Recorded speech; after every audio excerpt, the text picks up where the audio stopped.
Hello বন্ধুরা, তোমরা সবাই কেমন আছো? আশা করছি তোমরা সবাই অনেক অনেক অনেকই ভালো আছো। তো আজকের এই ভিডিওটা হলো যে আমরা যাচ্ছি বিয়ে বাড়িতে আমাদের এই ছোট্ট ফুচকিটাকে নিয়ে।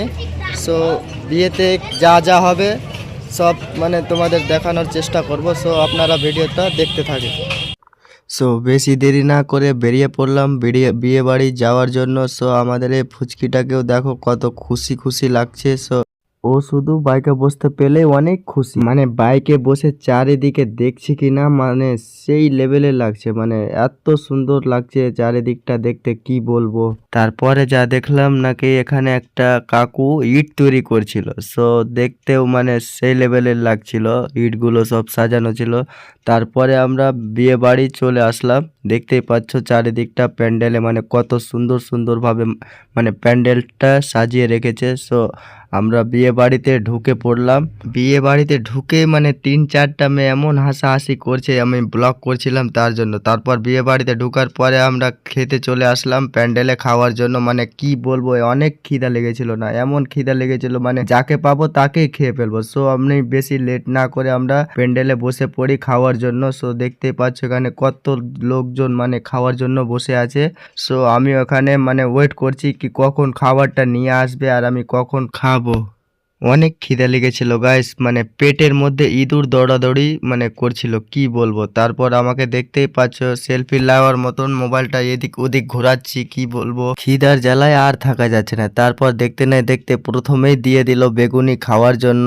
পর বেগুনিটা খেলাম, খেতে অনেক সুন্দর ছিল কি বলবো, মানে সেই লেভেলের ছিল বেগুনিটা। তারপর দিয়ে দিল ভাত। এখানে ভাতটা এত কম দিয়েছে কি বলবো গাইস। তারপর নিয়ে চলে আসলো আলুর সবজি। সো আমাকেও দিয়ে দিল আলুর সবজিটা। সো দেখতেই পাচ্ছ তোমরা সবাই এখানে। সো আমিও এখানে মানে বসেই আছি, মাংস দিবে তারপরে খাবো, মানে মাংস আসার আমি রাস্তা দেখছিলাম। তারপর রাস্তা দেখতে দেখতে মানে এত খিদা লেগেছিল মানে আমি খাওয়া স্টার্ট করে দিলাম, মাংস আসার আগেই আমি খাওয়া স্টার্ট করে দিলাম। তারপর খেতে খেতে একটা দাদা ডাল নিয়ে চলে আসলো। সো ডালটাও আমাকে দিয়ে চলে গেল। এরপর মাংস এসে আমাকে দিয়ে চলে গেল মাংস। সো আমি এত খুশি হলাম কি বলবো গাইস, মাংসটার অনেকক্ষণ থেকে আমি মানে রাস্তা দেখছিলাম যে মাংসটা কখন দেবে। তারপর খেয়ে দিয়ে আমরা নিয়ে চলে আসলাম আমার ছেলেকে নিয়ে একটু ঘোরার জন্য। সো এখানে দেখতে পেলাম একটা ট্র্যাক্টর চলছিল। সো আমার ট্র্যাক্টরে চলার খুবই মানে ইচ্ছা জাগছিল। সো আমি না থেমে চলে আসলাম এখানে, কাকুকে বললাম যে কি আমাকে ট্র্যাক্টরে একটু চাপতে দাও। তো কাকু কিছু না বলে বলল এখানে এসে বসে পড়ো। সো আমি মানে বেশি দেরি না করে ট্র্যাক্টরে বসে পড়লাম। সো এত কাঁপছিল না মোবাইলটা গাইস কি বলবো, মানে মানে বসে থাকাই যাচ্ছিল না, এত কাঁপছিল, মানে খুবই স্লো স্লো চলছিল কি বলবো।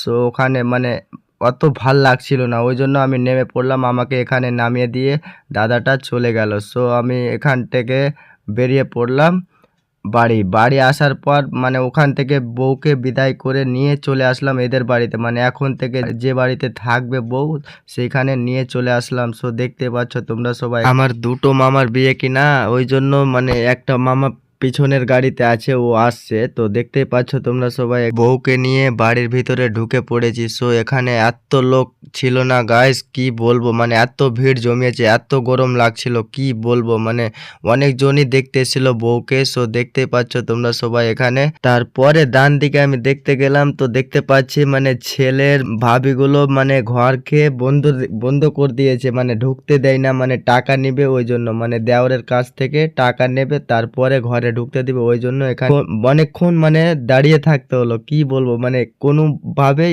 মানছে না কি বলবো। তারপর কথা শুনে আবার 5,000 টাকা ওখানটা নিল, তারপরে মানে ঢুকতে দিল কি বলবো গাইস, মানে 5,000 টাকা অনেক টাকা দিল তারপরে ঢুকতে দিল। তারপরে টাকা দেওয়ার পর এখানে বর আর বউকে বসতে দেয়, মানে স্টেজ সাজিয়েছিল মানে বউকে বসানোর জন্য। সো এখানে বসতে দিল, আর ওই মামাটার জায়গা হচ্ছিল না ওই জন্য ও সাইডে বসেছিল, মানে 4 জনের জায়গাটা ওখানে ফিট হচ্ছিল না ওই জন্য ওই মামাটা মানে সোফার উপরেই মানে বসে পড়েছে। সো কি বলবো গাইস।